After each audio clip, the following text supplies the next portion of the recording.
മങ്കട മണ്ഡലത്തിൽ L D എഫിന്റെ സ്ഥാനാർത്ഥിയായി നാമനിർദ്ദേശ പത്രിക നൽകിയ MP അലവി നമ്മോടൊപ്പം ചേരുകയാണ്. MV ഗോവിന്ദൻ മാഷ് പ്രഖ്യാപിച്ച പട്ടികയിൽ താങ്കളുടെ പേരുണ്ട്. ഒരാഴ്ചയായി പ്രഖ്യാപനം കഴിഞ്ഞിട്ട് തെരഞ്ഞെടുപ്പ് രംഗത്ത് സജീവമല്ല. മുസ്ലിം ലീഗ് വിമതനെ ലക്ഷ്യമിട്ടുകൊണ്ടുള്ള പ്രവർത്തനങ്ങൾ LDF നടത്തുന്നു എന്ന തരത്തിലുള്ള വാർത്തകൾ പ്രചരിക്കുന്നു. അതിനെ സംബന്ധിച്ച് എന്താ പറയാ? അങ്ങനെ ഇല്ല. നമ്മളിപ്പോൾ ഇത് പ്രഖ്യാപിച്ച സമയം നോമ്പാണ്, മലപ്പുറം ജില്ലയാണ്. അപ്പോൾ അതിൻ്റെതായിട്ടുള്ള ഒരു പ്രയാസം എന്നുള്ള രീതിയിൽ വന്നിട്ടുണ്ട്. അതുകൊണ്ടാണ് ഈ പ്രചരണത്തിന് എന്നുള്ള രീതിയിലേക്ക് ഇറങ്ങാൻ വഴുകിപ്പോയത്. പിന്നീട് പറഞ്ഞിട്ടുണ്ടെങ്കിൽ ഞങ്ങൾ ഇപ്രാവശ്യം ഈ മങ്കട പിടിക്കുക എന്നുള്ളതാണ് ഞങ്ങളുടെ മുമ്പിലുള്ള ആകെയുള്ള പ്രശ്നം. സ്ഥാനാർത്ഥി ആരാ എന്നുള്ളതല്ല. അത് മലപ്പുറം 16 സീറ്റാണുള്ളൂ. 16 സീറ്റ് ഇപ്പോൾ കഴിഞ്ഞ തെരഞ്ഞെടുപ്പ് ഞങ്ങൾക്കറിയാം. ഈ കേരളത്തിലെ വോട്ടിംഗ് ഇത് നോക്കിയിട്ടുണ്ടെങ്കിൽ മലപ്പുറം ജില്ലയിലെ വോട്ടാണ് ഈ 5-6 ലക്ഷം വോട്ട് എന്നുള്ള രീതിയിലേക്ക് UDFൻ്റെ ലീഡ്, അല്ലാതെ കേരളത്തിലത്തെ അല്ല യഥാർത്ഥത്തിൽ. അപ്പോൾ അതിലൊരു മാറ്റം വരുത്താൻ കഴിയുമോ എന്നുള്ളത് നോക്കേണ്ടതും മങ്കട മണ്ഡലം പോലത്തുള്ള ഞങ്ങളൊരു ഭാഗം തന്നെ. അപ്പോൾ അതിലൊരു അതിനകത്ത് വന്നിട്ടുണ്ട്. അപ്പോൾ ഈ തെരഞ്ഞെടുപ്പിൽ മങ്കട പിടിച്ചെടുക്കുക എന്നുള്ളതും മൂന്നാം തവണ കേരളത്തിൽ LDF അധികാരത്തിൽ വരിക എന്നുള്ളതും അത് ഞങ്ങളെയും കൂടിയും പ്രസ്റ്റീജിൻ്റെ പ്രശ്നമാണ്.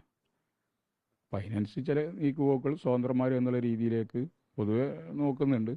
ജില്ലക്കകത്ത് കുറച്ചും കൂടി കൂടുതലായിട്ട് ആ രീതിയിലുണ്ടാവും എന്നുള്ളത് മാത്രമേ ഉള്ളൂ. അപ്പോൾ അത്രയേ ഉള്ളൂ, അല്ലാത്ത വേറെ പ്രശ്നങ്ങളൊന്നും ഇതിനകത്തില്ല.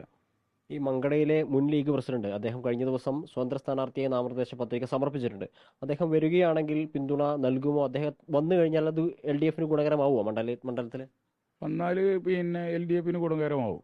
കാരണം എന്താ പറഞ്ഞാൽ അവരൊരു മുസ്ലിം ലീഗിനെ സംബന്ധിച്ചിടത്തോളം മോശപ്പെട്ട ഫാമിലി അല്ല. ഇന്നത്തെ ഓമാജി ടീം വെള്ളൽ മരിച്ചോളൂ, ആലിയേജിൻ്റെ മോനാണ്. ഒരു പൊതുവെ ലീഗിൻ്റെ ഈ മണ്ഡലത്തിലെ ഒരു നല്ല ടീം തന്നെയാണ്. അത്യാവശ്യം അവർക്ക് കുറച്ചുണ്ട്. പൊതുവെ ലീഗ് എന്നുള്ള രീതിയിലേക്ക് ലീഗിനോടുള്ള എതിർപ്പല്ല അതിനകത്തുള്ളത്. നിലവിലുള്ള MLA എന്നുള്ള രീതിയിലുള്ള എതിർപ്പ് അതിനകത്ത് കുറച്ച് കൂടുതൽ. അയാളൊരു പ്രമാണിത്തമുണ്ട്, ഏകാധിപത്യം. ഞങ്ങളിപ്പോൾ എന്താ പറഞ്ഞാൽ 10-15 കൊല്ലം കൊണ്ടു നടന്നൊരു അനുഭവം ഞങ്ങൾക്കുണ്ടല്ലോ. ഞങ്ങളെ മാത്രമേ അയാൾക്ക് ഒന്നും ചെയ്യാൻ കഴിയാത്തുള്ളൂ.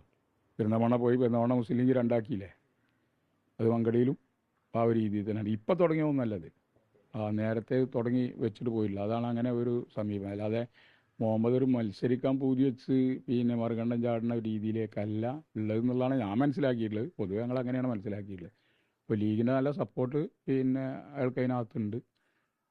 അപ്പോൾ അതുകൊണ്ട് അതൊന്ന് റെഡിയാക്കി നടക്കണ്ടേ. ഇന്നലെ നോമിനേഷൻ കൊടുത്തു. അയാളിപ്പോൾ LDFൻ്റെ പിന്തുണ തേടിയെന്നോ അല്ലാന്നുണ്ടെങ്കിൽ കിട്ടുന്നോ ഒന്നും ചിലപ്പോൾ പറഞ്ഞിട്ടുണ്ടാവും, തോന്നില്ല. എന്താണ് അയാളെ രാവിലെ എന്നുള്ളത് അറിയാം സംഭവം. അപ്പോൾ വരികയാണെന്ന് അപ്പോൾ ആലോചിക്കും പാർട്ടി എന്താണ് ചെയ്യേണ്ടത്. വിജയം എവിടെയാണോ LDF എന്നുണ്ടെങ്കിൽ അതിൽ നമുക്ക് അതിൽ വേറെ പ്രശ്നമൊന്നുമില്ല. അപ്പോൾ നിങ്ങൾ ഉദ്ദേശിക്കുന്ന രീതിയിലേക്ക് ഗോവിന്ദ മാഷ് പ്രഖ്യാപിച്ചു എന്നുള്ളതുകൊണ്ട് സീറ്റ് കിട്ടിയില്ല എന്നുണ്ടെങ്കിൽ അതിൻ്റെ മനപ്രയാസം വ്യക്തിപരമായിട്ട് ഞങ്ങൾക്ക് ആർക്കും ഇല്ല, പാർട്ടി സഹകൾക്കും ഇല്ല. ഞങ്ങൾ മണ്ഡലം ജയിക്കലാണ് ഞങ്ങളെ പ്രധാനപ്പെട്ട പ്രശ്നം. ആവശ്യമായിട്ടുള്ള മാറ്റങ്ങൾ ചെയ്യും. ഈ പറഞ്ഞ പോലെ ഇടതുമുന്നണിയിൽ നിന്ന് പോയാണ് മുസ്ലിം ലീഗിന്റെ സ്ഥാനാർത്ഥി, മുസ്ലിം ലീഗിൽ വന്നാണ് ഇടതുമുന്നണിയുടെ സ്ഥാനാർത്ഥിയാവുന്നൊരു കൗതുകം, അതിനുള്ള സാധ്യത അങ്ങനെയല്ല. എന്താണെന്നുണ്ടെങ്കിൽ ഈ അലി 2 തവണ 3 തവണ മത്സരിക്കുമ്പോഴും 2 തവണ ജയിക്കുമ്പോഴും അതിൻ്റെ മുമ്പിൽ നിന്ന ആളാണ്. അപ്പോൾ സ്വാഭാവികമായിട്ടും അയാളൊരു പോക്കുണ്ടല്ലോ. എന്തിനാൾ പോയത്? ഞങ്ങളയാളോട് പറഞ്ഞിട്ടുണ്ട്. ഈ അലി ജയിച്ച 2ാമത്തെ ഇതിൽ നമ്മൾ പറഞ്ഞാണ് അയാൾക്ക് മന്ത്രിസ്ഥാനം കൊടുക്കണം എന്നുള്ള ഞങ്ങളെ ആവശ്യം.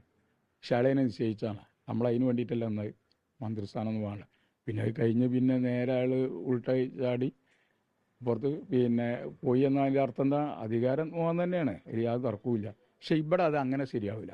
ആരാണെങ്കിലും ഏത് സ്വതന്ത്രം വന്നാലും അവരെ മനസ്സിലുള്ളത് പോലെ LDFനൊപ്പം നിന്നിട്ട് എന്തെങ്കിലും ചെയ്യാന്നുള്ള ധാരണ പൊതുവേ ഇല്ല. അത് കഴിയില്ല അയാൾക്കും മനസ്സിലായിട്ടുണ്ട്. നിങ്ങൾ വ്യക്തിപരമായിട്ട് ആളോട് ചോദിച്ചു നോക്കൂ. ഞങ്ങളൊപ്പം നിൽക്കുന്ന സമയത്തുള്ള ഞങ്ങളെ നിലപാടും അയാളുടെ നിലപാടും നേരെ കുറച്ച് ഇപ്പോഴും എന്താണെന്നുള്ളത് അയാൾക്ക് പറയാതെ പറയും. എനിക്ക് ഉറപ്പാ നല്ലത് അപ്പുറത്ത് തന്നെയായിരുന്നു അവൾ. വിളിച്ചാൽ വരും ചോദിച്ചു. പക്ഷെ ഞങ്ങൾ അതായത് മുന്നണിയുടെ വിജയത്തിനായുള്ള നീക്കുപോക്കിന് നോമിനേഷൻ പിൻവലിക്കേണ്ടി വന്നു കഴിഞ്ഞാൽ ഒരു ഖേദവുമില്ല, ഒരു പ്രശ്നവുമില്ല. ഞങ്ങൾ റെയിൽമേലാണ്. പെരുന്നാളിൻ്റെ 2 പ്രശ്നം ഉണ്ടായിരുന്നുള്ളൂ. അപ്പോൾ രാവിലെ നേരത്തെ എത്തിയ വരെ മക്രാമ്പിന് പഞ്ചായത്ത് കമ്മിറ്റി ഉണ്ടായിരുന്നു. കുറുവിയിലെ കമ്മിറ്റി അവിടെ നടക്കുന്നുണ്ട്. ഞങ്ങളിന്നത്തോടു കൂടിയിട്ട് എല്ലാം.